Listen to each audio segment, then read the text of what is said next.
Okay. So, good morning, everyone. Today we'll start a new unit of electrical machines. In this, our first chapter is transformers. Okay. So, हम electrical machines में सारे machines cover करेंगे. And today first हम start करेंगे transformers से, right? So, सबसे पहले transformer क्या है? ये ट्रांसफॉर्मर का सर्किट है. Circuit means it's a circuit diagram. Actually transformer थोड़ा कॉम्प्लिकेटेड होता है उसका construction, but this is to explain the concept. So what transformer does? Transformer transfers electrical energy from one circuit to another circuit without change in frequency. कैसे करता है? ये electrical energy को transfer करता है एक सर्किट से दूसरी सर्किट में विदाउट चेंज इन फ्रीक्वेंसी. ये हमारा कोर होता है. ओके, कोर के ऊपर दो वाइंडिंग्स होती है, प्राइमरी वाइंडिंग, सेकेंडरी वाइंडिंग. सो ये प्राइमरी वाइंडिंग का एक सर्किट है और सेकेंडरी वाइंडिंग का एक सर्किट है. सो जैसे हमारी डेफिनेशन कहती है कि it transfers electrical energy from one circuit that is primary to secondary. अब इसमें जो ये प्राइमरी वाइंडिंग होती है, this is attach to supply, means this is the supply winding. This is our supply winding जहां पर सोर्स लगा रहता है. और ये हमारी सेकेंडरी वाइंडिंग है जो लोड को फीड करता है. सेकेंडरी वाइंडिंग जो है वो लोड को सप्लाई देती है. यहाँ पे सप्लाई और यहाँ पर लोड. इधर बीच में ये मैग्नेटिक सर्किट होता है जिसे हम कोर कहते हैं. ओके, अब इसमें ऑल्टरनेटिंग करंट होगा प्राइमरी साइड में, उसके कारण एक फ्लक्स डेवलप होगा और ये फ्लक्स जो है कोर में ट्रेवल करेगा और वो लिंक करेगा सेकेंडरी वाइंडिंग से. हम इसका डेरिवेशन, ईएमएफ वगैरह सब देखेंगे अभी. सो आई थिंक ये दो पॉइंट्स क्लियर हैं. उसके बाद में एक दो टाइप के ट्रांसफॉर्मर्स होते हैं. Step up transformer, step up and step down. Step up and step down. Step up में primary voltage is less than the secondary voltage and step down में primary voltage is higher than secondary side. Step up means voltage increase होना, step down मतलब voltage decrease करना. So primary side में step up में क्या होगा? Voltage की value कम होगी और सेकेंडरी साइड में वोल्टेज की वैल्यू ज्यादा होगी. स्टेप डाउन में यहाँ पर वोल्टेज प्राइमरी साइड पर हायर वोल्टेज होगा एंड सेकेंडरी साइड में लोअर वोल्टेज होगा. I think this is clear.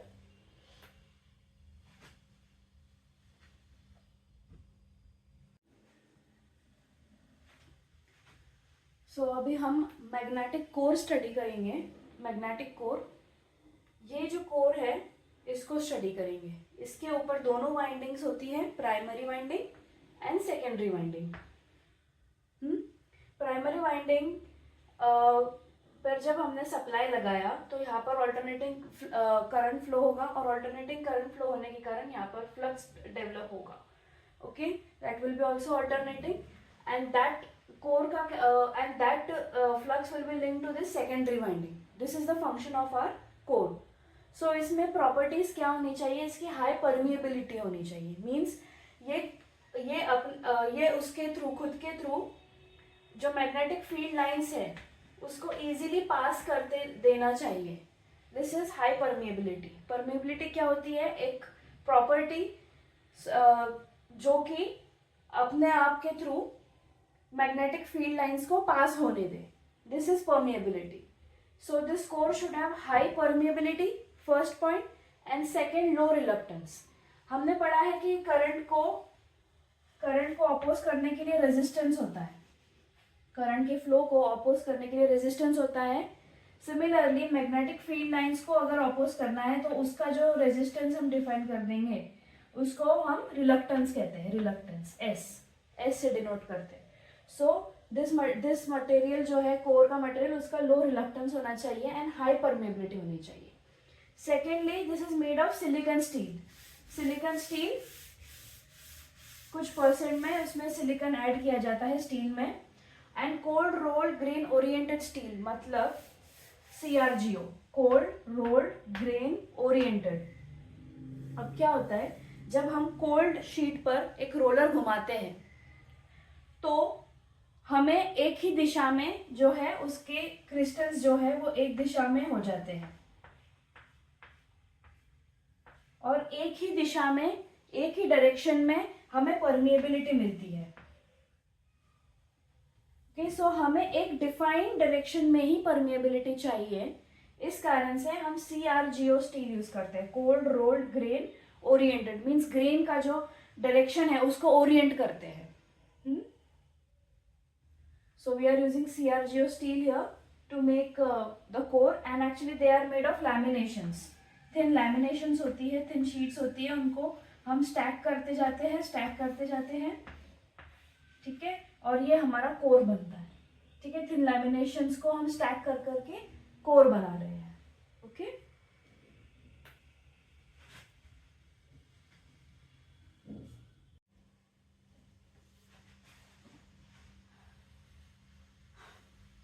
So let's see CRGO steel. इसमें क्या क्या कॉम्पोजिशन होता है वो देखते हैं. ये एक एलॉय होता है जिसमें आयरन, सिलिकॉन एंड कार्बन, ये 3 कंपोनेंट्स होते हैं. Iron we are using as base की तरह यूज कर रहे हैं. Silicon we are using only 3% and carbon we are using only 0.06%. Iron, why you are using iron as a base? This is a ferromagnetic material, okay, and that is easily magnetized, high permeability, and it is soft magnetic, means वो easily magnetize and demagnetize होता है iron. Second, silicon we are using only 3%. Why? It enhances the steel's electrical resistivity. Electrical resistivity को enhance करेगा and magnetic permeability, हमें जो material है उसका magnetic permeability high चाहिए. So silicon will increase the magnetic permeability also and also electrical resistivity. Third is carbon, 0.06%, to prevent formation of carbide. इसे हम कम ही use करते हैं. क्यों? क्योंकि ज़्यादा अगर यूज कर दिया तो उसे कार्बाइड्स फॉर्म करेंगे कोर मटेरियल में. So we are using it 0.06%, and it is crucial for the magnetic properties to remain stable. ठीक है, this much carbon is necessary. इससे ज़्यादा नहीं होना चाहिए, नहीं तो एजिंग होगी कोर की. Then it's grain oriented. What is grain oriented? This grain oriented means it is the deliberate alignment of steel crystal grains in the direction of rolling. अगर हम शीट के ऊपर रोलर घुमाएंगे, रोलर मूव करेंगे, तो roller की direction में crystal grains जो है हमारे स्टील के वो ओरिएंट हो जाएंगे और उस डायरेक्शन में हमें ज़्यादा परमिएबिलिटी मिलेगी. So that's why we are grain orienting. I hope this is clear. What is the composition? Iron, silicon, carbon, उसके परसेंटेज, और ये क्यों इम्पॉर्टेंट है इतना परसेंट रखना, that I have explain. Grain orientation I have explain, and why we are using this materials, that I have explain.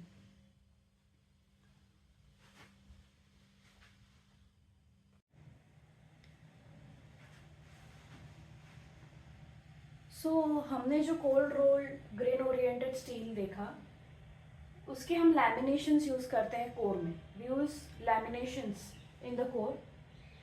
उनकी thickness होती है 0.35 mm एट 50 हर्ट्ज. 50 हर्ट्ज पर लैमिनेशंस की थिकनेस कितनी होती है? 0.35 mm. अब हम जब लैमिनेशंस को स्टैक करते हैं उसके बीच में कुछ इंसुलेशन यूज करते हैं. Laminations are separated by insulation. Insulation क्या क्या यूज कर सकते हैं हम? Impregnated paper, China clay and Japan varnish. So eddy current insulation क्या करता है? Insulator is a material that does not allow electric current to flow through it, इसलिए हमें इंसुलेशन लगाना होता है. So why we are using, इसमें eddy current आ जाते हैं लैमिनेशंस में, क्योंकि क्या होता है, हमारा जो फ्लक्स है, हमारा ऑल्टरनेटिंग करंट जो है वो वेरी कर रहा है, वैसे ही फ्लक्स जो होता है, फ्लक्स वो भी वेरी करेगा. अगर फ्लक्स वेरी करेगा तो उससे करंट जनरेट होगा, that current is eddy current. So that eddy current जो है that should not cross the लैमिनेशंस. ये हमारी लैमिनेशंस है, एक के ऊपर मतलब ऐसे क्रॉस सेक्शन में अगर देखें इसका क्रॉस सेक्शन, तो यहाँ पे 3 लैमिनेशंस है. अभी लैमिनेशंस में एडी करंट जनरेट होगी, ये क्रॉस नहीं होनी चाहिए, इसलिए इनमें इंसुलेशन चाहिए, so that eddy current does not cross the laminations. अब स्टैकिंग फैक्टर जो है that is defined as net cross section area upon gross cross section area. So net cross section area is only of the laminations, जो पूरा area laminations का बन रहा है, that is the net cross section, and gross cross section is the area having both lamination and insulation. And this is generally 0.9. ये जो stacking factor है, इसकी वैल्यू हम क्या लेते हैं, अगर नहीं दी हुई है तो we take it as 0.9.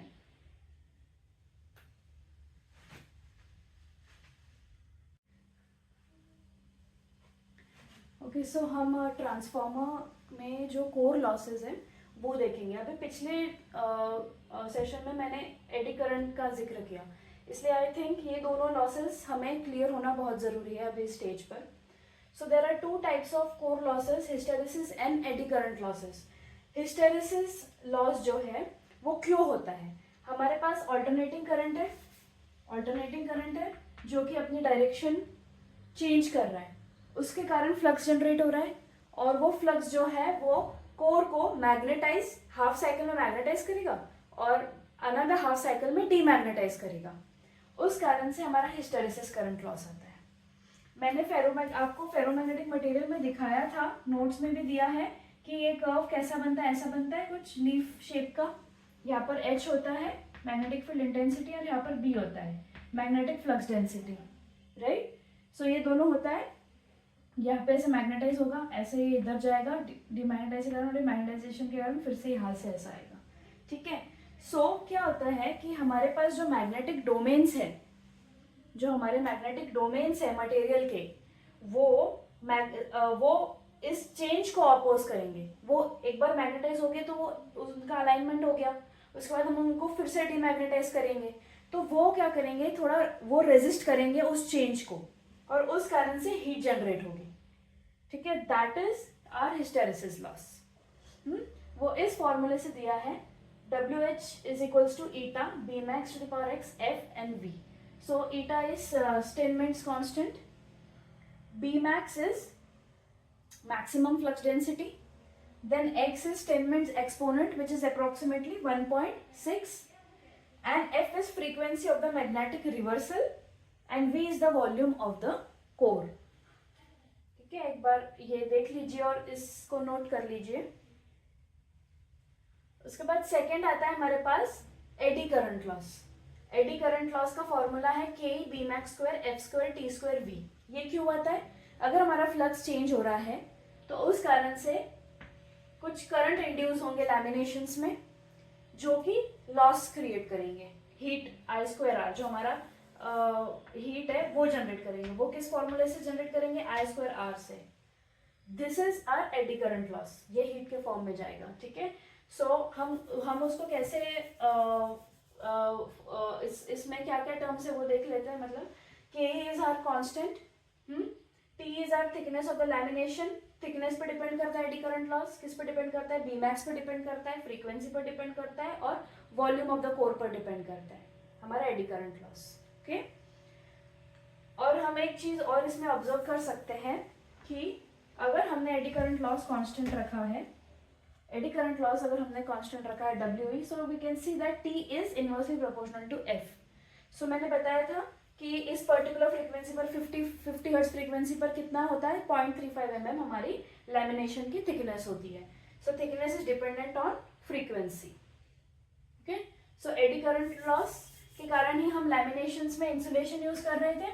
जो लैमिनेशंस थे हमारे उसमें हम क्या कर रहे थे, इधर इंसुलेशन यूज कर रहे थे. क्यों यूज कर रहे थे? क्योंकि एडी करंट जो है वो एक लैमिनेशन से दूसरे लैमिनेशन में क्रॉस ना करे और उनकी कुछ उसकी जो इंटेंसिटी है वो कम हो एडी करंट लॉसेस की. I think this is clear. दो टाइप के लॉसेस है, hysteresis, eddy current loss. Hysteresis magnetization demagnetization के कारण, and eddy current is due to the currents which are induced due to the change in flux.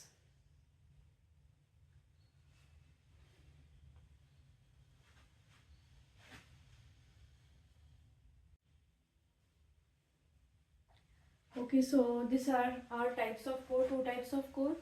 First is core type and second is shell type. core type में हमारी जो दो limbs है उसके ऊपर windings होती है. अब ये किस तरीके से होती है? अंदर के साइड में LV वाइंडिंग होती है, ठीक है, उसके बाद में इंसुलेटर एंड उसके बाद में हमारा ये HV वाइंडिंग, ठीक है. अंदर LV बाहर HV. क्यों ऐसा होता है? क्योंकि अंदर LV जो है उसका वोल्टेज कम होता है. उसका अगर वोल्टेज कम है तो उसमें इंसुलेशन भी हमें कम लगेगा, first thing. Second thing, HV में हमें टेपिंग्स देनी होती है, इसलिए हम इसको बाहर रखते हैं, ठीक है. इधर यहाँ पे टेपिंग्स प्रोवाइड करनी होती है यहाँ पर.